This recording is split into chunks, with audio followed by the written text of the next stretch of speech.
whole bunch of people on the last 66-day journey of the year for my program.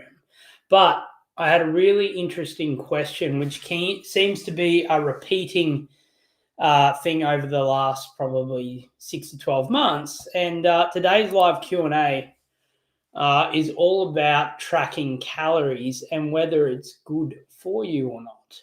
So there's many trains of thought in regards to, should we track calories? Is it detrimental? Who should track calories? And then what's the best way to go about it? So there's people on the anti-diet movement side that say you shouldn't be tracking it. You shouldn't be even worrying about what you're eating. And then there's people on the logical or scientific side saying tracking and measuring, and then obviously forming a baseline of caloric intake for an individual is good for their long-term health. So if you've just joined us, feel free to jump into the chat and say hello. Feel free to ask any questions. But today's topic is going to probably divide a few people in the sense that everyone has their opinion about tracking calories and whether or not it's good for you or not. So I'm going to give you my perspective and what I do for my approach and the reasons why and behind it.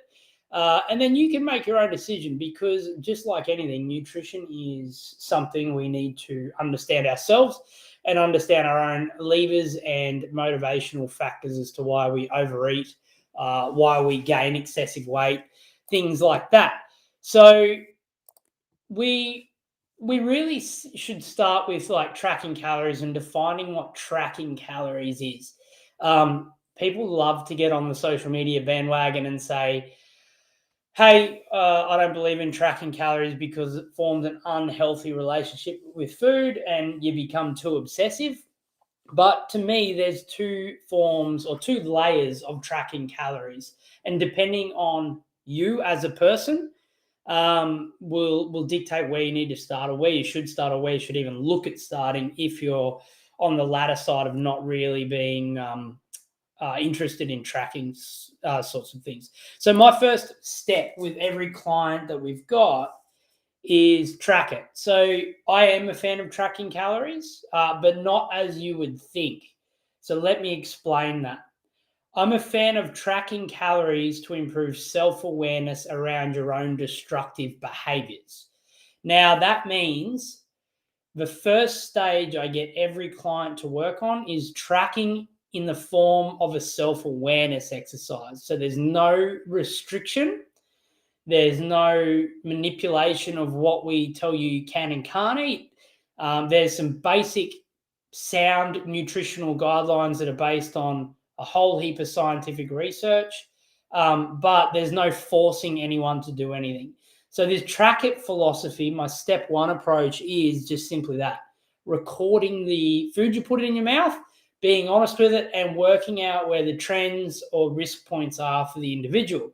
So for instance, predominantly people are usually heavily motivated at the start of the week because they're coming off the back of overeating on the weekend and indulging. So if they've been gluttonous, they will usually tighten the strings up on a Monday through about Wednesday to Thursday.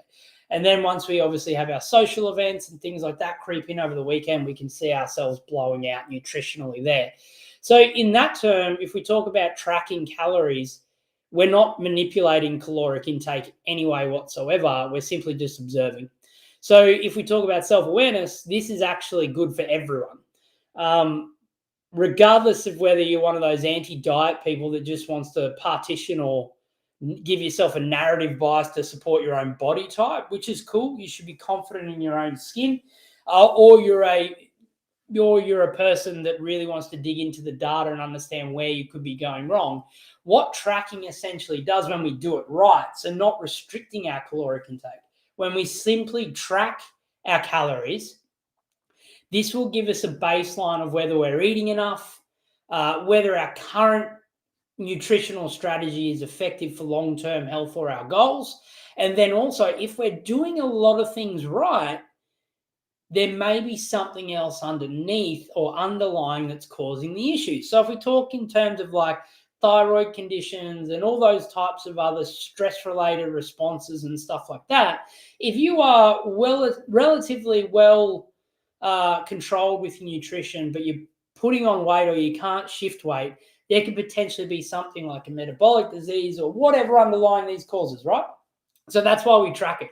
We rule out any of these easy to manipulate areas such as binge eating, overeating. In regards to, we rule out those if we don't have those trends or peaks and troughs in our nutritional intake or caloric intake. We can then say, well, then something else might be at play. And then we can go and do things like blood panels and blood tests to ascertain what could potentially be wrong, or then go and see people like dietitians and for follow-on specialists to look at things like thyroid function and stuff like that. So that's where a lot of people go wrong, because they go immediately from, they think tracking is actually tracking and restricting calories. And they usually get a number that doesn't suit their caloric needs or their lifestyle, and they're too far restrictive. So step one, if we're talking about doing tracking properly, is actually just tracking and doing nothing about it, not manipulating your caloric intake, and just seeing what your trends and what the data is saying to you. And then also you do then have this body of stuff you can then take to someone that's adequately qualified to give you the right advice if you think something's not right. For the most part now, tracking your calories will actually move the needle for people that don't have any of those underlying conditions, because you increase your self-awareness. You will naturally start to limit your food intake when you hit that full period. So you'll start to notice like your hunger levels, when you have those blowouts, when you feel overfull, and you haven't manipulated anything or restricted any food groups or anything like that. So this is usually going to be enough for people to be able to lose a bit of weight, because they'll start looking at the sugar in things, they'll start looking at the amount they're eating, how much they're eating at night before bed, and things like that. And then I'll naturally correct their behavior over time. Now, if you are someone that observes and tracks for a period of time and then you can't change those behaviors, that's a whole another level of difficulty there. So that is actually another layer where we need to look to engage a psychologist, a dietitian, or someone that is good with your mindset or your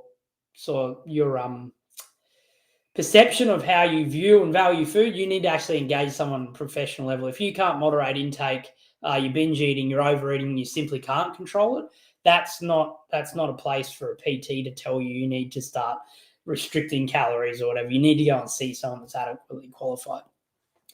So once we talk about that self-awareness exercise of tracking and not manipulating caloric intake, we then have step 2, which is bracketing. Now, depending, if you're a healthy individual, let's take away the specific populations for a second. If you're a healthy individual, you should be able to sit around a normal caloric intake with no nutritional restrictions whatsoever, and that should be your target, right? So 8,700 kilojoules is the daily recommended intake for Australians. It's probably a little bit less than that if you look about how sedentary we are.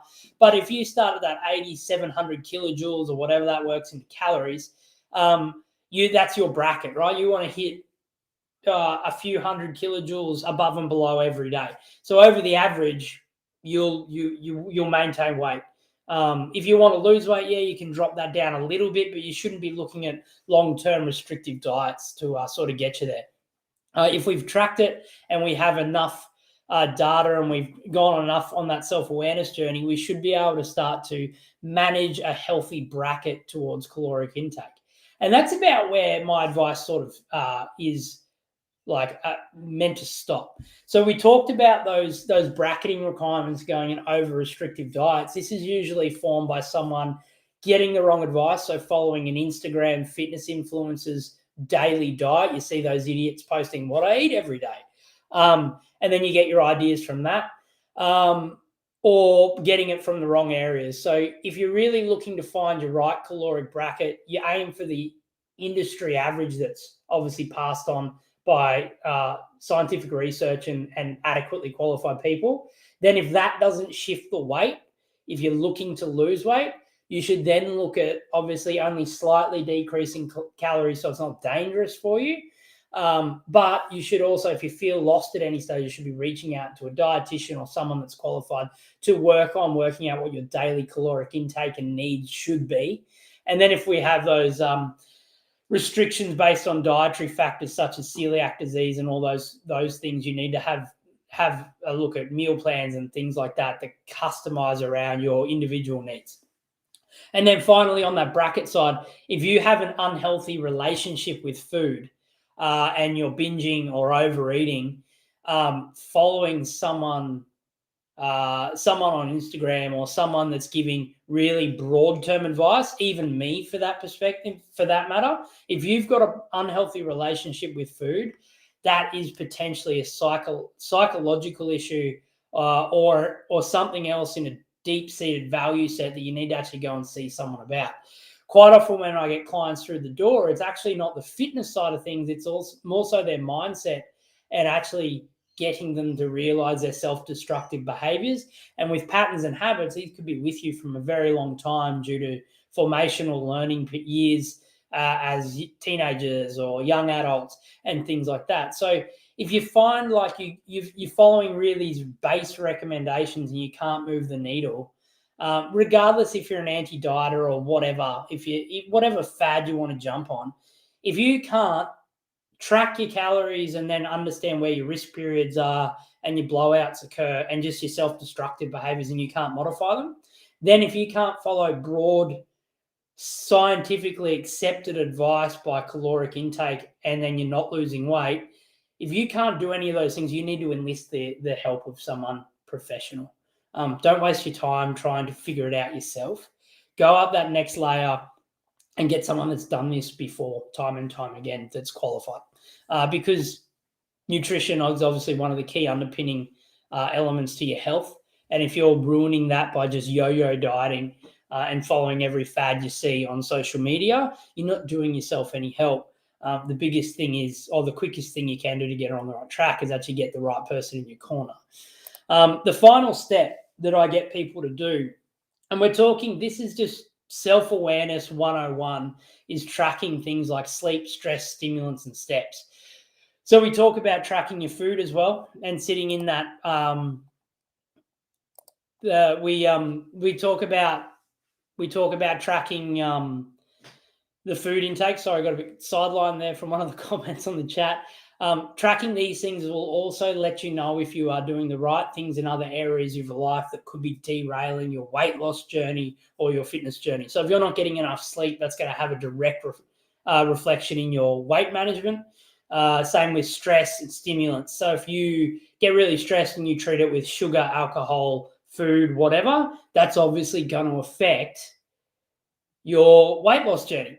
So tracking these things, observe, and this allows you to observe your triggers and responses to work out what you want to do about them. It's not about restricting anything or punishing yourself for your behaviors. It's about observing and learning about your behaviors so then you can pick the right thing to target and work on. And then once you've got those right bits of data there and you can see, all right, my risk point is Friday afternoon, having drinks with the team after work or whatever that may be, you can then put your controls around it and gain that forward momentum.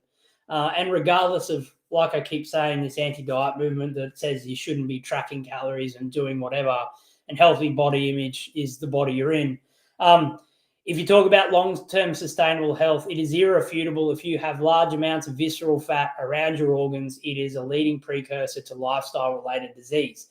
So regardless of whatever you follow, being more self-aware about what you're doing when your destructive behaviors and not pressuring yourself to take action until you know what you need to work on is just sound practice.